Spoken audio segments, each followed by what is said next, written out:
Yo, yo, yo, yo, you know what it is. Your man, Wildcard Martin, back in the building. We are here with another episode of I.O.W Sports Show. We are trying to preview as many NFL teams as we can before the start of the 2024 regular season.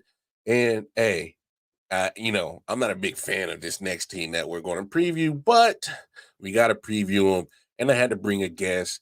He's a brother of mine. It's kind of weird that he roots for this team, I root for my team, and yet we have great chemistry. It's kind of weird, but you'll see what I'm talking about. Hey, let's get down to business. It's time to talk football. Let's go.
Yes, you are tuned in to another episode of I.O.W Sports Show. Your man, Wildcard Martin, in the building, and I'm happy because we got a great episode lineup for you guys. And, as you've been noticing, we've been dropping content just about every day, trying to preview all 32 teams upcoming of the 2024 NFL regular season. We're going to try to get all teams fit in, but I had to get this team preview.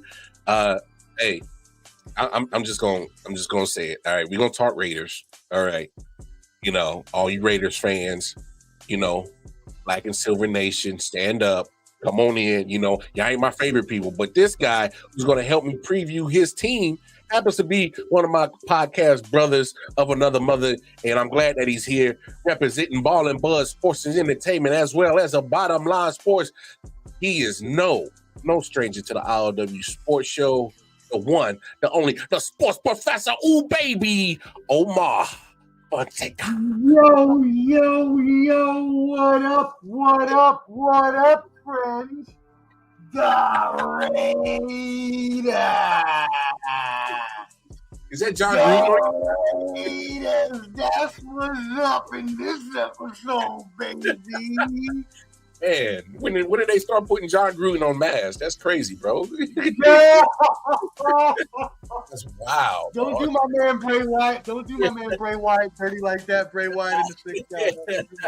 Don't do my man Bray. Snap. I was like, damn, they start putting John Gruden on the Raiders mask? That's crazy, bro. I may still hope for him to come back one day because I think that there's a lot of racist owners and coaches in the league, so I don't think that's how you should judge them. But his character is as ugly as that Bray Wyatt mask. Let me just say that. As that team mask is. Let me just say that. Hey. I don't support or condone. I just know that in the league, there's a lot more racists than there are not, probably, and a lot more than people like to admit. So let's just get that. Hey. No cap detected, all right? And all I know is that's for another conversation for another day, and you told no lies. Look, there's far more racist stuff that people have done in the NFL than them emails that came out because of him. I'm just saying. I'm with you, dog. If I had to venture to guess, and I don't want to cast, as Stephen A would say, any aspersions or make any accusations against any of these rich white billionaires, but I would go to assume that 75% of the ownership is racist. That's in all sports. Hey, no cap detected, dog. No cap detected. Hey, before we get started, man, like I said, straight into the show, but for those who are possibly tuning in for the first time to I.O.W Sports Show, hey, let the people know where they can find you and all your content, my brother. Go ahead. You already know, check the sign again. It is Ball and Buds. Wherever you see that logo, that's where you're going to want to hit that subscribe or follow. Most importantly, being on YouTube at Ball and Buds, BALLANDBUDS. Please subscribe there. We're trying to get that channel up and get those subs up, and I post videos pretty much every day, and also we go live a few times a week, as you know, with our I.O.W brothers as well. So do that, follow on IG, all that other good stuff. Thank you for having us on. We appreciate it. Oh, of course. So, man, let's get down to it, man. Another season, NFL is upon us, and there's some things, man.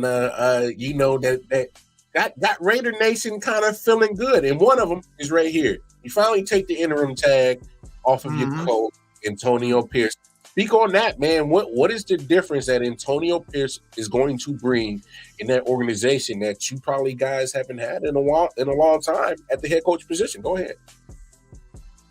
Toughness. Toughness is easily the first thing that comes to mind when I think of things that we haven't really shown in a consistently, at least in a long time. And I believe that him growing up a Raider fan, knowing the Raider way, he knows, he grew up with the whole Al Davis mantras and and all the excellence, commitment to excellence, and the just win, baby, and all the Raiders mantras that are out there. He grew up with that, and he still uses those while he coaches. So a sense of familiarity with the organization never hurts. I will say this: I am not usually one to trust an interim coach. As we know, most of them don't usually pan out. That being said, he made the most of a pretty below average team last year, with a third string quarterback at best, and still won 8 games. Now he only went 5-4 in the last 9. We do need to remember he came through halfway, but still going 5-4 with that squad is pretty impressive. Now he has an even better squad, so we'll see if he can improve on that. But I'm really looking forward to his toughness and also accountability. Hey, love it. Got to have accountability in organizations, man. It matters. You got to hold these players accountable, man. You all know that we have been a dysfunctional organization, and I don't have to tell you that. No. I'm sure many of jokes about it. And don't let me catch you making a joke. I think the Raiders organization has given us plenty of reasons why accountability is very necessary with that organization. Let's just say that. Let's just say that for sure. You kind of mentioned quarterback right there, and what Antonio Pierce had to deal with. You mentioned quarterback. Let's talk about that. Quarterback. I mean, you come in, you got Gardner Minshew, you got Aiden O'Connell on the depth chart, but how are Raiders fans really feeling about that position in general? Are you guys confident? Still waiting to see how the season plays out, whether a move needs to get made? Kind of speak on your quarterback position as a whole. If I'm going to ask you for a word, I'm going to throw you some words, and the combination of words that I give you, I just want you to give me the first thing that comes to mind. So, first we'll start with average. Second, we'll start with not fun, for lack of a better word. Unimpressive, maybe you could say. Another one could be flaccid. Maybe another adjective you may use. Many of these things are how we feel about our quarterback room. And flaccid was how I was when we weren't able to draft a quarterback. So I completely understand where we came from. but I don't know what you would think, but I would think like a wet noodle. That's kind of what I'm picturing in my mind. How we feel about our quarterback situation. I don't know what's so funny. I'm being serious. I wasn't expecting the flaccid to be thrown out there so loosely in the wet noodle. So just loosely and recklessly. So loosely and recklessly. In that case, we might have to get a Hims or Blue Chew or Viagra sponsorship for the organization. That might kind of help. But hey, Ball and Buzz and I.O.W. will take that pink Lamborghini or whatever that is. We'll take that right now. Let's go. Come on, Cam. You got the money. Let's go. Sign us up. Was it pink horsepower over there? I take some of that. Let's go. I'll take it on air if you want me to. Man. Lady, wait, never mind. We stop. We're not getting canceled. Wow, man, very descriptive words to describe your quarterback room. I mean, very descriptive. Yeah, I mean, let's be honest. I am happy we get to at least get a year of the Minshew mania to come through our town. If there was nothing better and we were going to have to roll with Aiden O'Connell again, the statuesque Tom Brady with no skills, I would have to say that I am going to enjoy having him on our team this year. I may even grow the mullet out completely, just shave the sides and go mullet style. So I'm Minshew mania all year long until we draft a quarterback next year, and he's not there anymore. Man, wow. I'm trying to find the best way to pivot from that because that was a lot. I'm still stuck on the flaccid thing. That kind of took me out. I wasn't ready for that. But one thing I will say is, I mean, Gardner Minshew did an amazing job with getting the Colts to almost the playoffs last year. I mean, that was not a great team. He had people hurt. Jonathan Taylor was hurt the whole year. Michael Pittman got hurt late in the year. Like he didn't have their defense wasn't great. So it's like he was able to will them to the playoff, almost to the playoffs. Maybe he'll get us close enough. You never know. True. That is a true statement. He was a completion away from putting the Texans home and them possibly winning that division. He really was. So a lot of people forget that Gardner Minshew was able to do that. And I think Gardner Minshew gets a bad rap just because he hasn't been able to solidify his position as a household name and as a consistent starter. But there was times where I thought, Jacksonville probably could have benefited from keeping him. That's okay. Yes, that is a total knock on Trevor Lawrence because that's just me. But hey, what I like about Gardner Minshew, he's a competitor. He gives zero fucks. Zero. He competes. You gotta respect that.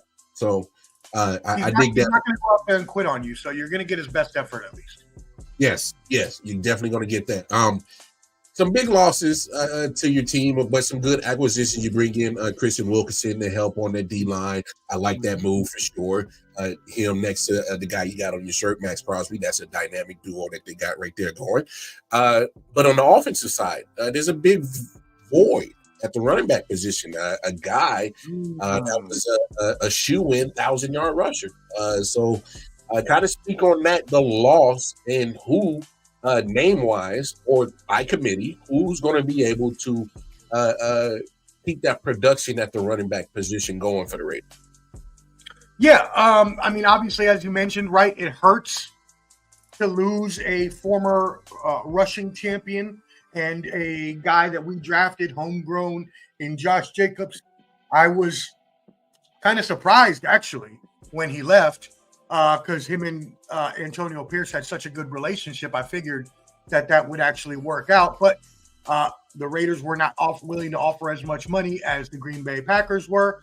I believe they offered maybe a few more million or a couple million a year or something like that. Anyways, it was enough. I think it was like 12 versus 10 million a year. So I think it might have been like 2 million a year. Anyways, to lose a rusher of that capability obviously hurts, especially when he knows the franchise, he knows the system. He was everybody loved him. So it sucks to see him go. I'll be sad to see him running it up in Green Bay, as I'm sure he's going to do great. But he was also injured, and the NFL, as we know, is a no running back league. They should be called the NRL. They are a no running. I just made that up. I don't know no running back. You know what I mean? Like, they don't care about running backs. Running backs are dime a dozen, and wide receivers are starting to get that way too. So let's not front. But the running backs, it's if you get it past a certain age, that age is usually 25. They start to look to just draft somebody new. And if that player is half as good as you were, well, you're going to get the boot out the door. And that's what happened here. Zamir White came on. Josh Jacobs was injured a few times. Zamir White showed his thing, especially at the end of the year when he was able to go for like 400 yards in a few different games over a few game span. So he showed that he could be capable of possibly being a number one. So they are betting on that. They are betting on Zamir White being the number one. With an insurance policy of Alexander Madison, who used to back up Dalvin Cook with the Vikings. Mm-hmm. A little dose of Amir Abdullah, another NFC North veteran there from all teams. I think he played in every damn team there. Probably played in every team in the league. And Dylan Loeb, who was or Lube. Dylan Lube, maybe it's Lube. Oh, Lube to go with your flaccidness. There you go. We'll call him Dylan Lube. Full circle. Everything comes back. Everything comes back around, baby. Let's go. Oh, that's hilarious. And Dylan is I forget the school. He's like New Hampshire or something, but they call him the next or the mini McCaffrey because he's in the mold of Christian McCaffrey. He's a white running back, but he's very quick. He catches balls off the backfield. He can run the ball quickly, stuff like that. That is the running back room. Supposed to be a number one, but let me hint everybody in on the I.O.W. because you know the professor likes to come with facts and things to intellectualize our crowd a little bit. Zamir White was actually in a couple of the preseason games taking second half snaps and also played in the fourth game where most starters would be held out. Mm-hmm. So take that for what you will. Will it turn into an RBBC? We'll see, but I don't know. Yeah. I wouldn't be surprised if it definitely turns into a running back by committee. I think knowing Antonio Pierce, from what I gather from afar, obviously being a football fan, he's going to roll with the hot hand. He's going to roll with the guy that's going to that's producing, and he's not just going to favor just one person. If you're producing and you're hot hand and you roll it, I think he's more than likely to roll with whoever is going to be producing those numbers. So big thing right here. You guys got a very expensive wide receiver, but he happens to be one of the top 3 receivers in the league, and Davante Adams. Take it as you want. There's some chatter that he may not be too satisfied down there. What are you kind of hearing within the organization or people that you know close to it or just in general on what you're gathering? What's going on with Davante? Will he be a Raider halfway through the season? Will he be a Raider at the end of the season? Or will he be a Raider for future years to come? Like, what's going on with Davante? Talk to us. Yeah.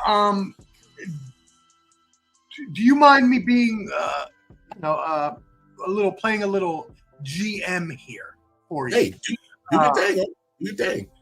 So, and I'm going to take this off on a little bit of a tangent, and I do apologize ahead of time but I need to branch the leaves here. I need to bring it to full circle again. Hey, make it cook, baby. Make it cook. So let's start here. First of all, a big screw you to that bum that we sent packing. Both of those bums we sent packing back to New Schemeland with Bill Belichick and Tom Shady. Screw you. I'm not even going to mention your name. You were a horrible head coach in multiple places. You decided to not only embarrass our franchise quarterback in Derek Carr, but then play him after you bench him, after you traded for Davante Adams to pair him with Derek Carr, and that is the only reason you got him. So you spent a first and second round pick to bring Davante Adams in, to pair for Derek Carr for no more than 12 games on an experiment that you gave up and basically just tore apart the Raiders franchise. I would love to have Derek Carr back. I would still love to have Derek Carr, Davante Adams, Josh Jacobs. That's not. We can't even go back anymore. It's already. I've cried my tears. Things are done. That guy. You know what? Let me go away from that. Anyways, so from that first initial mistake, and I don't call it a mistake because I love Davante Adams. I think Davante Adams is one of the best receivers in the world. I love that he's a Raider, and I wish that he continued to be a Raider. But in my GM hat, would I have ever traded a first and second pick, knowing that there's a possibility that I may want to get my own quarterback later and Derek Carr not be there? No, I'm not going to. I'm just not going to do it. We were not even in contention at the time. So you're trading for a number one receiver in the league. Yeah, it's going to look great in our uniform, going to bring the fans, make a lot of money, make a lot of great catches, but it's not going to do much to involve us in the playoffs or to win a Super Bowl because we don't have the rest of the team to go around. Now move to forward day, bring it full circle. We're in the same damn spot. We're not in contention to win a Super Bowl anytime soon, and we'll get into this more later, but you know how I feel about anybody in our division when you have a certain someone, which we'll mention later. But I guess we aren't mentioning it. It's not a Chiefs show. But while Patrick Mahomes is in the division, every other team is screwed. That's it. As long as he stays healthy, there's no other way about that. Yeah. And so Davante Adams is now stuck in a place where, okay, you traded for me rather under the auspice that I was going to be paired with my former quarterback and best friend, where I could enjoy my latter years, maybe hopefully win a championship. If not, at least enjoy my family here in the Bay Area. But then you rip that apart, trade Derek Carr. You suck, so you get fired. Now no one's here, right? Now we're blowing it all up. Now we have a new coach. Josh Jacobs was here. Now he's gone. There's no familiarity. No one I was originally came to play with am I playing with anymore. I have no chance at a championship in this division or with this team in the near future. Of course he's going to be upset. He didn't ask for any of this. True. He was thrust upon these circumstances under no, well, he did want to get out of Green Bay, but he did not have to go to the Raiders.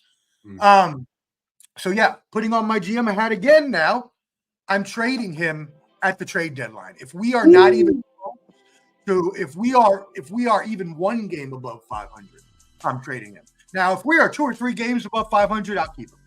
But if we're even one game above 500, I'm trading him because I know how hard of a schedule we have, and I know what division and conference we're in, and it's not going to matter. We might as well go ahead and at least get probably not going to get a first, but maybe a second for him. Recoup back the second and say, hey, the first was worth the years you were here. Move on.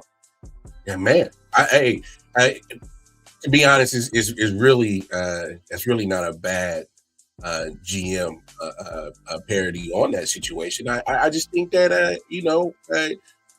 like you said, Davante, he was under the impression of why you were bringing me here, and he received something else. So I mean, it's kind of like when men are out here dating, and you see a shorty in the club, and the first impression you get of her is different from what you're going to wake up to. The hair and the makeup just don't match it from night and day. I'm just saying. I mean, I've been in a situation like that before. So what? Get it, Jackson. More like pretty Jackson. I mean, come on, man. Hey, there's been ways to lure people into certain situations, and when you get there, the shit just ain't what you thought it was supposed to be. That's all I'm saying. So, I mean, you were sold as they say in business. You were sold a bad bag of goods. You know what I'm saying? I'll remember the correct phrasing of how it goes, but you were sold an incorrect bill of goods or something like that. Yeah. So I mean, sometimes it happens. You got bamboozled, hoodwinked. It happens. It happens. It happens to the best of us. You just get swindled. It's okay. And the good part. I hate to interrupt you. My bad to step on your toes, but the good part about it for him is, if you look at it from his angle, Green Bay wasn't good anyway, so he was going to suck in either place. At least he got to still chill with his family and hang out with his best friend for a little bit and live in the sunshine. Yeah. Hey, trust me, Vegas beats Green Bay 10 times out of 10. 10 times out of 10. It's 100%. No get around that situation right there. There's a 10 times out of 10 that is Vegas will always be better than Green Bay. So yeah. Let's talk about in division. Obviously, you talk about how tough it is to be in the same division with Mr. Mahomes. So how do you guys fare in this division? How are you stacking up with the rest of the other three teams? Obviously, the Chiefs, Broncos, and the Chargers. Go ahead. Yeah, I mean, first of all, let's first start with what we both probably think about horrible hot take Jake and his shitty Broncos. The Broncos. Hey, by the way, I couldn't wait to get you on because when I talked to Jake, you know Jake, he was talking really reckless. He was talking really reckless. I believe he was. So now, Jake, you see the problem is you went first. So now I'm here. And the Broncos can go ahead and act like a hoe and get off my knee. All right? Because y'all are going to suck. Y'all are going to be garbage. Basura, dumpster fire, booty juice. You gonna be a bag of bones. You're gonna be a ballyhoo bouncer. You're gonna be a gold mining raccoon. Y'all gonna be some dirt alley farming roaches and any other name I can come up with off the top of my dome. Because y'all are going to suck. They're going to be 5-12. I'm not even worried about it. He tries to call Bo Nix the Fix. That's the most ridiculous nickname I've ever heard of. I have no time for them. Moving on. The Chargers. The Chargers could be decent depending on what Jim Harbaugh can do his first year. The good part about the Chargers is that since Justin Herbert got hurt the last 4 games last year and they went 0-4, they slipped into the 4th positioning, so they have an easier schedule than everyone in the division. Now, they lost most of their offensive pieces, but their defense still comes back fully intact and monstrous. And so I think Jim Harbaugh can make pieces work because he's obviously made college pieces work, which are less to work with in terms of skills and experience. So I'm a little worried about them. I think I've been battling back and forth, waffling whether it's going to be them or us in second place. And I'm still kind of on the fence about it. Right now, I have the Raiders at 8-9 and the Chargers at 7-10, but I'm thinking about changing that. But either way, it doesn't matter because they're both not going to be above the Chiefs. So whether we're in third, whether we're in second, whether we have 7 wins, whether Pierce can scrape out another 8-win team, which again is not implausible, right? He has a better team, a better quarterback. The only thing is it's a harder schedule. Yeah. So, you weigh the, checks and balances and bada boom, bada bing. I went with 8-9, but I could easily see it being 7-10, or even 9-8 if he gets really, funky and gets a couple wins there in the middle. No doubt. I'm gonna put you on the spot. I've been doing it to everybody. Go ahead, rank the division. Obviously, we're number 1. It's solidified. Who's battling for second? Rate our division? Yes. 1 solidified. Come on, don't waste your time on that. We are close to number 1. I cannot do it though, because I still think that at least the AFC North, but also the NFC North could possibly be better than us, depending on the rankings, on the records. All right. So Chiefs are 1. Where's Raiders? Where's Chargers? Where's Broncos? Sorry. I thought you were asking about the no. My fault. Let me clarify. Go ahead. I'm gonna put you on the spot. Rank the AFC West. Obviously, 1 is solidified. Let's not waste our time with that. All right. 2, 3, and 4. Right. Yeah. So, the Queefs, obviously. Excuse me. What was that? Did you call me? I did not say that. I don't know who said that. I'll let you have that, sir. I'll let you have it. I have nothing else to say because I hate the Chiefs with all of my heart. and all of my soul.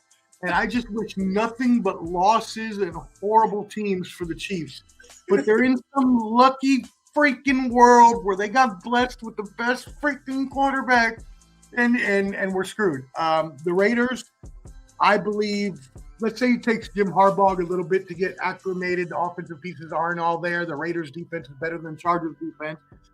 Consistency with I'm gonna go Raiders 2, Chargers 3, Broncos bringing up the booty, bringing up the what do they call that, the human centipede, bringing up the last leg of the human centipede. Hey, yeah. Don't watch that movie, kids. If you are just don't watch the movie anymore. Jake is gonna have a fun time when he sees this. Oh my goodness. I mean, Jake knows how it is to be on the odd end of a human centipede. He's been there plenty of times. Hey, to be fair, Jake did not come on the episode with the Undertaker outfit. He didn't. So I was proud of him. Oh, so he left his wife's hat at home? Okay, well, good for him. I mean, don't put it on in the first place. You know we're going to say something. You know somebody's going to point it out like, wait a second. That don't look like it fits your head. And why doesn't it fit your head? So I looked it up. Me and my dad was on the way home from we went to a couple breweries. We like going brew hopping. We were coming back, and he was driving me. I was back home. He was driving me to get back to the show. And I'm watching the beginning of the show. I'm like, that don't look like no guy's hat, Dad, does it? He's like, man. So I did a Google search with the image, reverse image search. Nothing except women's hats. And I was like, what in the world is happening here? And then later his wife came on and confirmed it. Ladies and gentlemen, I'm telling you, you got to tap in with Bottom Line Sports. This is it. You never know what'll happen. That was probably one of the most comical moments I've ever seen in podcast history. It was great. It was great. Hey man, always a great time to chop it up with you. You know what? You know what another one was though. What's that? You remember it? Pork in the buns. Oh.